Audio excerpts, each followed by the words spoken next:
میں نے ان لوگوں سے کہا کہ اسے چارپائی پر ڈالیں اور جس قدر جلدی ہو سکے اسے ہسپتال پہنچائیں۔ میں نے ہیڈ کانسٹیبل کو یہ کہہ کر ساتھ بھیج دیا کہ ڈاکٹر اس کا نسائی بیان لینے کی کوشش کرے۔ کھوجی آ گیا تھا۔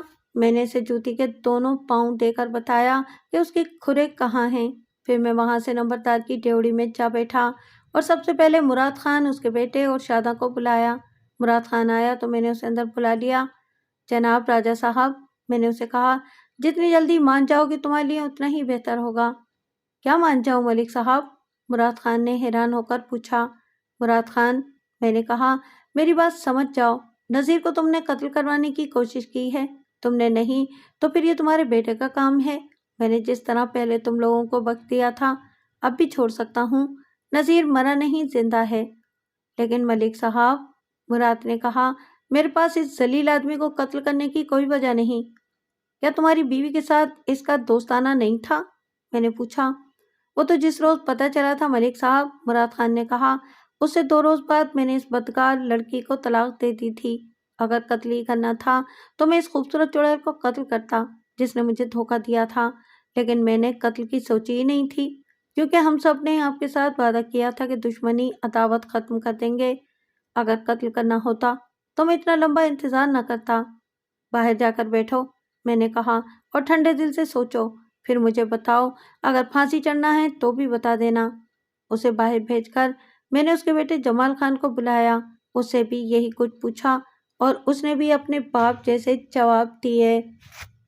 اگر میں نے قتل کرنا ہوتا تو اپنے باپ کو قتل کرتا، اس نے کہا۔ اصل قصوروار میرا باپ ہے۔ اس بڑھاپے میں اس نے جوان لڑکی کے ساتھ شادی کر لی اور اپنی بیٹی کو، اس بیوی کو خوش کرنے کے لیے دشمنوں کے گھر بیاہ دیا۔ سچی بات یہ ہے ملک صاحب کہ میں نے باپ کے ساتھ تعلق ہی توڑ لیا تھا۔ اس شخص نے سارے خاندان کی اور اپنی ذات کی بے عزتی کرائی ہے۔ میں کچھ نہیں کہہ سکتا، اس نے جواب دیا، میں اپنی قسم کھا سکتا ہوں۔ کیا تمہیں یہ شک نہیں کہ نذیر پر یہ قاتلانہ حملہ تمہارے باپ نے کرایا ہے؟ جمال بھائی، میں نے کہا، تھانے دار قسموں کو نہیں مانا کرتے۔ اگر یہ کام تمہارا ہے تو بے خوف ہو کر بتا دو، نذیر زندہ ہے، یہ 302 کا کیس نہیں بنے گا۔ بتا دو اور میں وعدہ کرتا ہوں کہ مقدمہ نہیں بناؤں گا۔ اس نے مجھے یقین دلانے کی بہت کوشش کی کہ اس کا اس واردات کے ساتھ کوئی تعلق نہیں۔ میں نے اس پر مزید زور نہ دیا کہ وہ جرم کا اقبال کر لے۔ یہ میرا اپنا طریقہ تفتیش تھا۔ میں مشتبہوں کو ابھی سونگھ رہا تھا۔ پختہ شک انہی پر تھا، لیکن ان کی یہ بات بھی قابل غور تھی کہ یہ قتل جیسی سنگین واردات کرنا چاہتے تو بہت پہلے کر چکے ہوتے۔ ایسے قتل فوری اشتعال کے تحت فوراً ہو جاتے ہیں، اور ایسے قتل اس وجہ سے کیے جاتے ہیں کہ لوگ بغیرت نہ کہیں۔ میں ان لوگوں کی نفسیات دیکھ رہا تھا۔ زری جوتی ایک ثبوت تھا کہ اس واردات میں ایک عورت بھی موجود تھی، اور یہ شاداں ہی ہو سکتی تھی، کیونکہ نذیر کے مراسم شاداں کے ساتھ چل رہے تھے۔ میں نے شاداں کو بھی بلایا ہوا تھا۔ اس کے ساتھ بات کرنے سے پہلے مجھے خیال آیا کہ نذیر کے ساتھ کسی اور عورت کے تعلقات بھی تو ہو سکتے ہیں۔ ہو سکتا تھا کہ اس عورت کے خاوند یا گھر کے مردوں نے انہیں موقع پر پکڑ لیا ہو۔ عورت بھاگ گئی اور نذیر مارا گیا۔ میں نے جمال خان کو باہر بیٹھنے کو کہا اور شاداں کو اندر بلایا۔ اس نے پہلی حرکت یہ کی کہ ڈیوڑی کا دروازہ جو میں نے کھلا رکھا تھا اس نے بند کیا، اور اس طرح مسکراتی ہوئی میرے پاس آ کر بیٹھ گئی جیسے میں نے اسے اپنا دل پشوری کرنے کے لیے بلایا ہو۔ اس کے چہرے پر گھبراہٹ تھی، نہ ہی ڈر کے آثار تھے۔ شاداں میرے سامنے بیٹھ گئی تو میں نے کہا، شاداں، نذیر کے ساتھ کون تھی؟ کیا وہ تم نہیں تھی؟ کہاں؟ اس نے حیران ہو کر پوچھا۔ میں اس کے ساتھ کہاں تھی؟ جہاں وہ بدکار بے ہوش پڑا تھا۔ میں نے غصے کے لہجے میں کہا، دیکھ شاداں، سچ بتا دے، میں تجھ پر شک تو نہیں کرتا کہ اسے تو نے مارا ہے، مجھے یہ بتا دے کہ وہ کون تھے۔ سچ تو بتا رہی ہوں تھانے دار جی، اس نے کہا، میں نے اس کے ساتھ تعلق توڑ لیا تھا۔ کب توڑا تھا؟ میں نے پوچھا، اور کیوں توڑا تھا؟ اتنی بے عزتی اور بدنامی کے بعد میں اس کے ساتھ کیسے تعلق قائم رکھ سکتی تھی؟ اس نے کہا، ماں نے مجھ پر پہرا لگا دیا تھا، ادھر میرے شوہر نے بھی مجھے طلاق دے دی تھی۔ آپ گاؤں میں کسی سے پوچھ لیں، میں تو گھر میں قید ہو گئی تھی۔ تمہارے پاس زری کی جوتی ہے؟ اس نے میرے منہ پر نظریں جما دیں۔ اس سے مجھے شک ہوا کہ یہ جوتی اسی کی ہے۔ میرے پاس کوئی زری جوتی نہیں، شاداں نے جواب دیا۔ پھر تم نے جھوٹ بولا، میں نے کہا اور زری جوتی اس کے آگے پھینک دی۔ یہ پہنو۔ اس نے فوراً اپنی جوتی اتار کر پاؤں زری جوتی میں ڈال لیے۔ میرے کہنے پر وہ کھڑی ہو گئی۔ میں نے اٹھ کر اور اس کے پاؤں کے قریب بیٹھ کر دیکھا۔ جوتی تقریباً 1 انگلی کھلی تھی۔ اتنی کھلی جوتی میں کیسے پہن سکتی ہوں؟ اس کھیت میں جہاں سے یہ جوتی ملی تھی ننگے پاؤں کے کھرے بھی تھے۔ میں نے کھوجی کا پتہ کرایا۔ مجھے بتایا گیا کہ کھوجی اپنا کام کر کے ابھی ابھی واپس آیا ہے۔ میں نے اسے اندر بلا کر شادو کے سامنے کہا کہ اس کا کھرا دیکھو۔ کھوجی باہر چلا گیا اور باریک مٹی اٹھا کر لے آیا۔ اس نے یہ مٹی فرش پر رکھ کر پھیلا دی اور شاداں کا ایک پاؤں اس پر رکھوایا۔ کھوجی نے مجھے اشارہ کیا کہ اس لڑکی کو باہر بھیج دو۔ میرے کہنے پر شاداں باہر چلی گئی۔ کھرا ملتا جلتا ہے، کھوجی نے کہا۔ اگر میں یہ کہوں کہ وہاں یہی کھرا تھا تو غلط نہیں ہوگا، لیکن حضور تھوڑا گہرائی میں جائیں تو شک ہوتا ہے۔ کھیت کی مٹی نرم ہے اور اس میں ہلکی لکیریں ہیں، یعنی کہ سیاڑ ہیں۔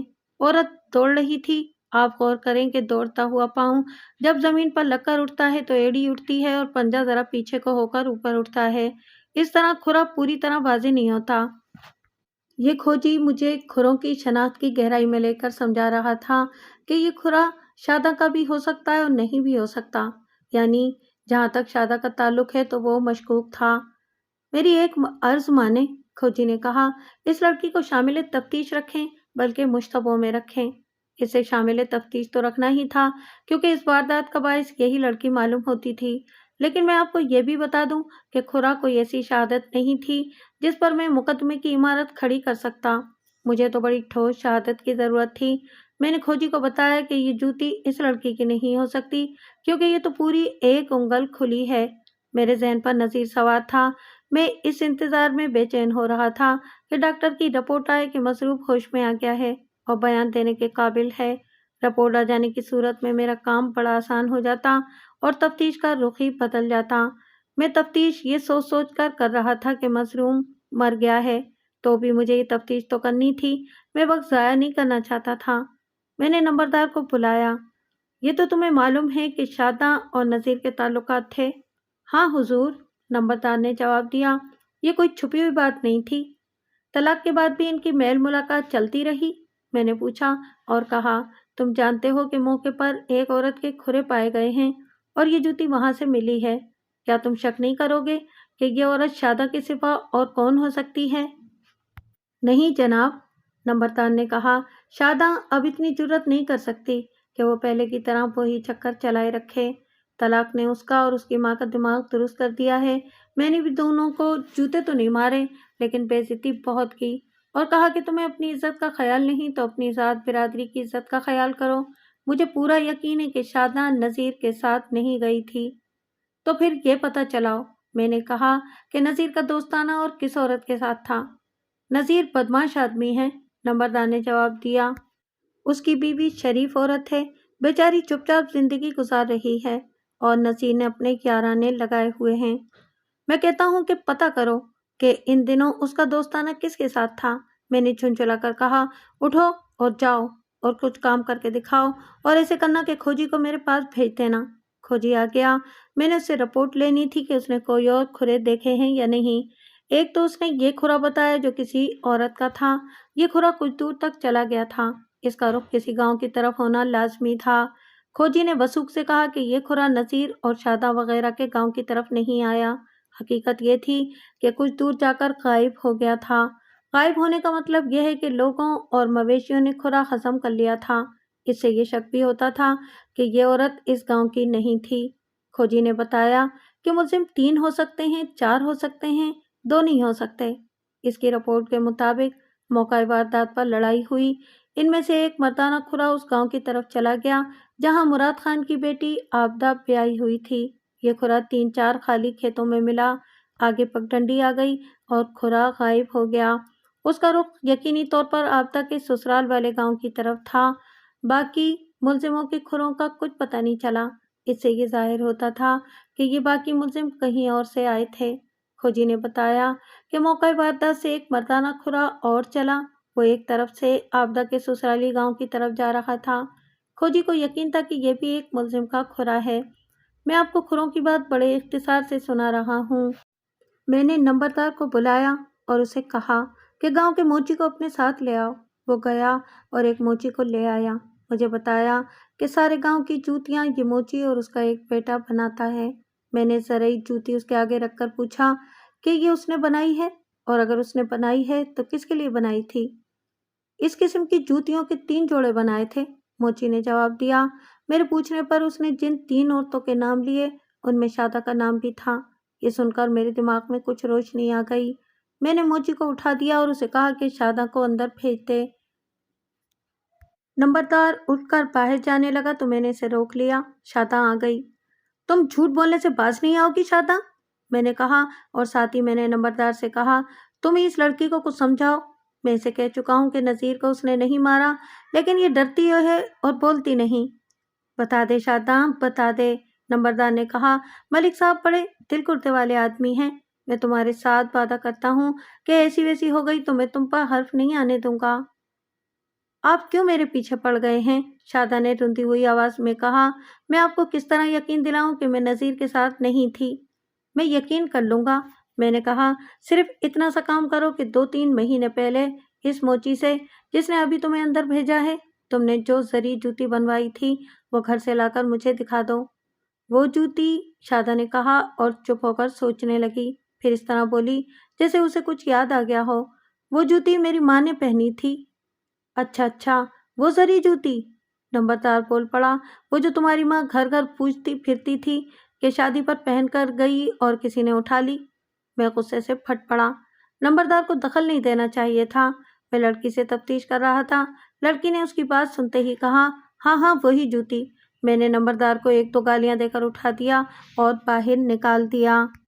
تم نے مجھے بتایا تھا کہ تمہارے پاس کوئی زری جوتی نہیں؟ میں نے کہا۔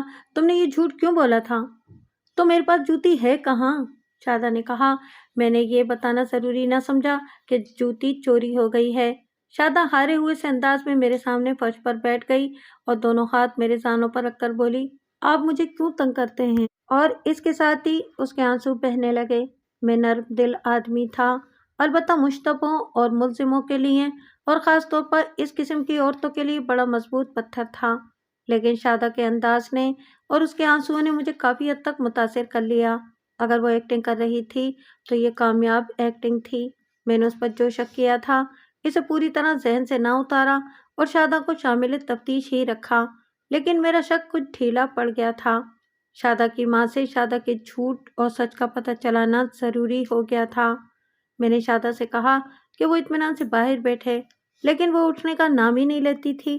کبھی اظہار محبت شروع کر دیتی اور کبھی اپنی بے گناہی ثابت کرنے لگتی۔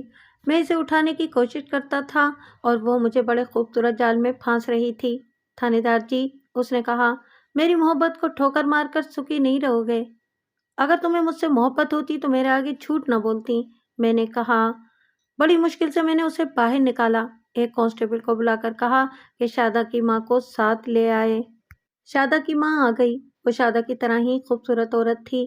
اگر اس نے آج کل کی عورتوں کی طرح میک اپ کر رکھا ہوتا تو وہ شادہ کی ہم عمر لگتی، لیکن اس کے حسن میں معصومیت کی ذرا سی بھی جھلک نہیں تھی۔ اس قسم کے چہروں کو پولیس والے خوب پہچانتے ہیں۔ اس عورت کی آنکھوں کی حرکت بھی بے معنی نہیں لگتی تھی۔ اسے دیکھتے ہی میں سمجھ گیا کہ یہ نچانے والی عورت ہے۔ اس نے آتے ہی مظلومیت سے پر لہجے میں پوچھا کہ میں نے اس کی بیٹی کو کس جرم میں بٹھایا ہوا ہے؟ اصل جرم تمہارا ہے، میں نے کہا۔ تمہاری بیٹی نے جو جرم کیا ہے وہ بھی تمہارا ہے۔ وہ کچھ کہنے لگی تو میں بول پڑا، زبان بند رکھ چڑیل، تو نے اپنی بیٹی کو دوسروں کا کھلونا بنایا ہوا ہے۔ مجھے صرف یہ بتا دے کہ شادہ کی زری جوتی کہاں ہے؟ اگر گھر میں ہے تو جا کے لے آ۔ وہ تو معلوم نہیں کس کے گھر میں ہے، اس نے کہا۔ گاؤں میں ایک گھر میں شادی تھی، رات کو گئی اور بیٹی کی زری جوتی پہن کر گئی۔ شادی پر ان لوگوں کے بے شمار رشتہ دار آئے ہوئے تھے۔ گاؤں کی بہت سی عورتیں بھی تھیں۔ جوتی اتار کر رکھی اور وہاں سے غائب ہو گئی۔ یہ کب کی بات ہے؟ یہی کوئی 15-20 روز ہو گئے ہیں، اس نے جواب دیا۔ شادہ بھی گئی ہوگی؟ نہیں، اس نے جواب دیا، میں نے اس کا باہر نکلنا بند کر رکھا تھا۔ تم بکواس کرتی ہو، میں نے کہا۔ شادہ اس لیے نہیں گئی تھی کہ اس نے نذیر سے کہا تھا کہ آج رات ماں شادی پر جائے گی اور تم آ جانا؟ نہیں، اس نے جواب دیا، میں نے نذیر کے ساتھ اس کا میل جول بند کر دیا تھا۔ تم اچھی طرح جانتی ہو کہ یہ رات جو گزر گئی ہے شادہ گھر میں نہیں تھی۔ میں نے کہا، کیا وہ تمہیں بتا کر گئی تھی یا تمہیں سوتا چھوڑ گئی تھی؟ تھانے دار جی، اس نے جواب دیا، وہ کہیں نہیں گئی، اب جھوٹا الزام نہ لگائیں۔ میں نے اس عورت کو بہت ذلیل کیا اور اسے باہر بھیج دیا۔ میں سوچنے لگا کہ ماں بیٹی کا بیان ملتا ہے۔ یہ تو میں دیکھ ہی چکا تھا کہ جوتی شادہ کے پاؤں میں فٹ نہیں آئی تھی۔ میں ابھی یہ تسلیم کرنے کو تیار نہیں تھا کہ شادہ کا اس واردات کے ساتھ کوئی تعلق نہیں۔ موچی نے 2 اور عورتوں کے نام لیے تھے جن کے لیے اس نے زری کی جوتیاں تیار کی تھیں۔ میں نے موچی کو پھر بلایا اور ان 3 جوڑوں کے متعلق مزید دریافت کیا۔ اس نے میرے پاس پڑی ہوئی جوتی کو دیکھ کر کہا کہ اسی ناپ کی ایک اور جوتی اس نے ایک ہندو کی بیٹی کے لیے بنائی تھی اور تیسری جوتی کا ناپ اس سے 2 انگل بڑا تھا۔ یہ لڑکی چال چلن کی کیسی ہے؟ میں نے موچی سے پوچھا۔ تم کچھ جانتے ہو؟ کسی کے لیے منہ سے برا لفظ نکالتے ہوئے ڈر لگتا ہے۔ موچی نے بڑی عاجزی سے جواب دیا، یہ بتا سکتا ہوں کہ اس ہندوانی کی جوتی کے پیسے نصیر نے دیے تھے۔ تم نے پہلے بھی کبھی اس لڑکی کی جوتی بنائی تھی؟ نہ جی، موچی نے جواب دیا، ہندو مرمت کے لیے اپنی جوتیاں بھیج دیتے تھے، نئی جوتیاں مجھ سے نہیں بنواتے۔ پھر یہ بات بھی ہے کہ یہ لوگ شہروں سے سلیپر یا چپلیں منگوا کر پہنتے ہیں۔ تمہیں یہ جوتی بنانے کو کس نے کہا تھا؟ کہا تو اسی لڑکی نے ہی تھا، موچی نے جواب دیا۔ میرے گھر آئی تھی، میں نے ناپ لے کر جوتی بنا دی۔ جب جوتی لینے آئی تو کہنے لگی کہ پیسوں کا فکر نہ کرنا، پہنچ جائیں گے۔ اسی شام کو نذیر مجھے ملا اور پیسے اس نے مجھے دے دیے۔ یہ بات بڑی صاف تھی۔ یہ تو ابھی دیکھنا تھا کہ یہ ہندو لڑکی کیا کہتی ہے۔ اتنا ضرور ہوا کہ شادہ کے خلاف میرا شک کچھ اور نرم پڑ گیا۔ اس ہندو لڑکی کو شامل تفتیش کرنے سے پہلے میں نے سوچا کہ ذرا تصدیق کر لوں کہ نذیر کے ساتھ اس کے تعلقات تھے بھی یا نہیں۔ میں نے نمبردار کو بلایا، اسے ایک بار پھر برا بھلا کہا کہ وہ تفتیش میں دخل اندازی نہ کیا کرے۔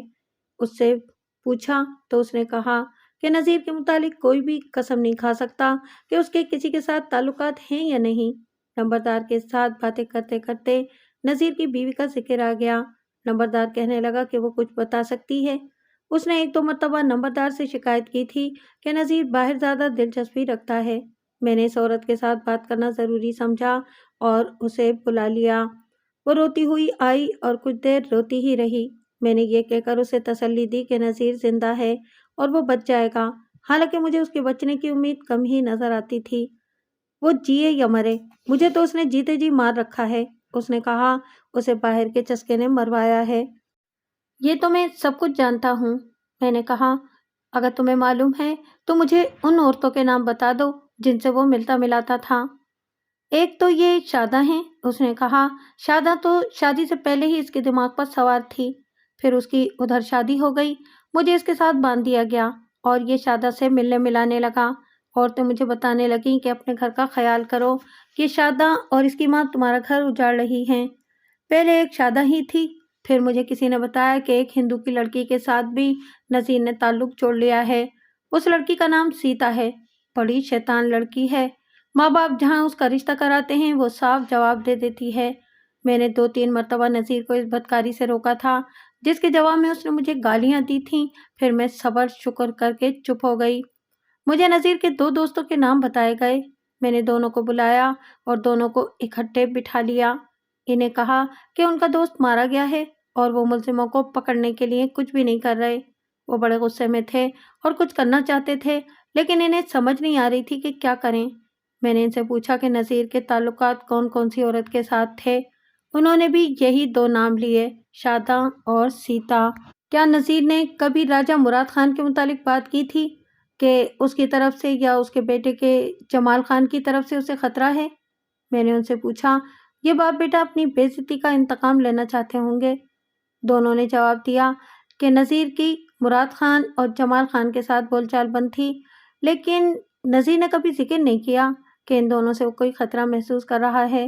انہوں نے بتایا کہ نذیر کی کسی اور کے ساتھ دشمنی نہیں تھی۔ اب میرے لیے ضروری ہو گیا تھا کہ سیتا کو شامل تفتیش کروں۔ مسلمانوں اور ہندوؤں میں کھچاؤ تو رہتا ہی تھا، یہ ہندوؤں کے لیے اچھا بہانہ تھا کہ وہ مسلمانوں سے ٹکر لیں۔ انہوں نے سیتا اور نذیر کو اکٹھے پکڑ لیا ہوگا اور نذیر کو وہ قتل کر گئے ہوں گے۔ میں نے سیتا کو بلایا تو اس کا باپ بھی 2 سرکردہ ہندوؤں کو ساتھ لے کر آ گیا۔ وہ سیتا کے لیے پریشان تھے۔ میں نے انہیں تسلی دی کہ سیتا کے خلاف کوئی الزام نہیں اور میرے پاس یہ بالکل محفوظ رہے گی۔ یہ سرکردہ ہندو گاؤں کے رہنے والے نہایت معمولی پڑے ہوئے آدمی تھے۔ ان کی طرف سے ایسا کوئی خطرہ نہیں تھا کہ میرے خلاف اوپر درخواست بھیج دیں گے کہ میں ان کی بیٹی کو بلا وجہ اپنے پاس بلا کر پریشان کر رہا ہوں۔ انہیں باہر نکالا اور سیتا کو اپنے سامنے بٹھایا۔ وہ بھی شادہ کی طرح خوبصورت لڑکی تھی۔ نذیر نے تمہیں زری جوتی بنوا کر دی تھی؟ میں نے کہا، وہ کہاں ہے؟ وہ اتنی زیادہ گھبرائی کہ اس کا رنگ پیلا پڑ گیا۔ اس نے کوئی جواب نہ دیا۔ ڈرو نہیں سیتا، میں نے کہا، تم نے کوئی جرم نہیں کیا۔ نذیر کے ساتھ تمہارا تعلق جیسا کیسا بھی تھا، مجھے اس پر کوئی اعتراض نہیں۔ چلو مجھے جوتی نہ دکھاؤ، یہ بتا دو کہ رات کو تم اس کے ساتھ تھیں جب 3-4 آدمی آ گئے اور انہوں نے نذیر پر حملہ کر دیا۔ میں اس کے ساتھ نہیں تھی، اس نے کہا۔ زبان اس کا ساتھ نہیں دے رہی تھی۔ پھر اپنی زری جوتی دکھا دو، میں نے کہا۔ گھر میں ہے تو تمہارے باپ سے کہہ کر منگوا لوں گا۔ وہ جوتی میں نے اپنی بڑی بہن کو دے دی تھی، اس نے کہا۔ اس سے منگوا لیتے ہیں، میں نے کہا۔ وہ اپنے خامد کے ساتھ دلی میں ہے، اس نے کہا، اور اس کا خامد وہاں ملازم ہے۔ میں نے زری جوتی جو میرے پاس پڑی تھی اس کے آگے کر کے کہا کہ وہ جوتی پہنے۔ اس نے پہنی تو یہ اسے فٹ آ گئی۔ کھوجی کو بلا کر کہا کہ سیتا کا کھرا دیکھے۔ اس نے مٹی لا کر اس پر کھرا دیکھا تو کہنے لگا کہ یہ کھرا موقع واردات والے کھرے سے ملتا ہے۔ سیتا پر میرا شک پکا ہو گیا۔ جوتی کے متعلق اس نے جھوٹ بولا تھا کہ اپنی بڑی بہن کو دے دی تھی۔ میرے پاس جو جوتی تھی وہ اسی کی تھی، مگر وہ مان نہیں رہی تھی۔ اس نے نذیر کے ساتھ اپنی دوستی تسلیم کر لی، لیکن جوتی کے متعلق اسی جواب پر قائم رہی جو وہ پہلے دے چکی تھی۔ میں اسے کہہ رہا تھا کہ وہ صرف یہ بتا دے کہ اس جگہ جہاں وہ نذیر کے ساتھ تھی وہاں کیا ہوا تھا، مگر وہ مان ہی نہیں رہی تھی۔ یہ تو میں جانتا تھا کہ وہ اس کوشش میں ہے کہ اس کے راز پر پردہ پڑا رہے۔ میرا مطلب کچھ اور تھا۔ مجھے اس کی عزت کا نہیں، اپنی ڈیوٹی اور اپنی نوکری کا خیال تھا۔ میں نے اسے کہا کہ میں اس کے باپ، بھائیوں اور ماں سے کہتا ہوں کہ وہ اسے اصل بات اگلوائیں۔ اس نے ہاتھ جوڑ دیے، پھر میری ضد دیکھ کر اس نے میرے پاؤں پکڑ لیے۔ میں نے پھر اپنا سوال دہرایا تو اس نے اپنے مذہب کی اور اپنے بھائیوں کی قسمیں کھا کر کہا کہ وہ نذیر کے ساتھ نہیں تھی۔ اس نے یہ بھی بتا دیا کہ نذیر کے ساتھ اس کی کہاں کہاں ملاقات ہو چکی ہے اور ہر ملاقات میں کیا ہوا تھا، لیکن اس آخری ملاقات کو وہ نہیں مان رہی تھی۔ جب تک مانو گی نہیں، میں چھوڑوں گا نہیں، میں نے کہا۔ تمہیں تھانے لے جاؤں گا، وہاں حوالات میں بیٹھی رہنا۔ اس کے لیے یہ دھمکی معمولی نہیں تھی۔ اس کی جو حالت ہو رہی تھی وہ میں بیان نہیں کر سکتا۔ آخر اس نے وہی حرکت کی جو شادہ میرے ساتھ کر چکی تھی، اور سروس میں ایسی کئی جوان لڑکیوں نے میرے ساتھ یہ حرکت کی تھی۔ اس ہندو لڑکی نے اپنا آپ مجھے پیش کر دیا۔ حقیقت یہ ہے کہ یہ لڑکی بڑی ہی دلکش اور قیمتی تحفہ تھی۔ پھر جس اشتعال انگیز انداز سے اس نے اپنا تحفہ مجھے پیش کیا، اسے ٹھکرانے کے لیے فولاد جیسے مضبوط دل کی ضرورت تھی۔ میں اس وقت جوان تھا۔ آج بھی اللہ تبارک و تعالیٰ کا شکر ادا کرتا ہوں کہ اس ذات باری نے مجھے اتنی طاقت عطا کی تھی کہ میں شیطان کا اتنا کاری اور زبردست وار بچا گیا۔ یہ تو زیر اور زبر کا فرق ہوتا ہے۔ جس طرح زندگی اور موت ساتھ ساتھ چلتی ہیں، اسی طرح گناہ بھی انسان کے ساتھ ساتھ چلتا ہے۔ بال برابر فرق ہوتا ہے۔ یہی فرق جنت اور جہنم میں ہے۔ پاؤں ذرا سا پھسلتا ہے تو انسان ادھر سے ادھر جا پڑتا ہے۔ عورت انسان کی بہت بڑی کمزوری ہے۔ یہ مجھ سے پوچھیں کہ یہ فلسفہ کیا ہے؟ آدمی خود کمزور نہ ہو تو کوئی طاقت اسے کمزور نہیں کر سکتی۔ میں اس ہندو لڑکی کی بات سنا رہا تھا۔ اس نے اپنا آپ پیش کیا تو مجھے ایسا لگا جیسے بجلی کا کرنٹ سر کی طرف سے داخل ہو کر پاؤں کی طرف سے نکل گیا ہو۔ میں نے گہرا سانس لیا، اپنے آپ کو قابو میں لیا اور اس کی طرف دیکھا۔ آپ کے پیچھے میں مسلمان ہو جاؤں گی، اس نے کہا۔ میں نے ایک اور راستہ اختیار کیا۔ اس کی سوچ کے مطابق میں نے اس سے پوچھنا شروع کیا، کیا تمہارے باپ کو، بھائیوں کو یا کسی اور کو معلوم ہے کہ نذیر کے ساتھ تمہاری دوستی ہے؟ میں نے پوچھا۔ گھر میں مجھے کبھی کسی نے اس معاملے میں کچھ نہیں کہا، اس نے جواب دیا۔ اس سے یہی ظاہر ہوتا ہے کہ انہیں معلوم نہیں۔ ہندوؤں یا سکھوں میں سے کسی عورت یا آدمی نے تمہیں کبھی کچھ کہا تھا؟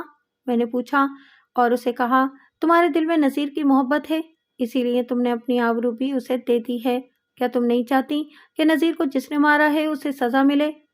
چاہتی تو میں یہی ہوں، اس نے کہا، لیکن بدنامی سے ڈرتی ہوں، ہر کسی کو پتہ چل جائے گا۔ کسی کو پتہ نہیں چلے گا، میں نے کہا۔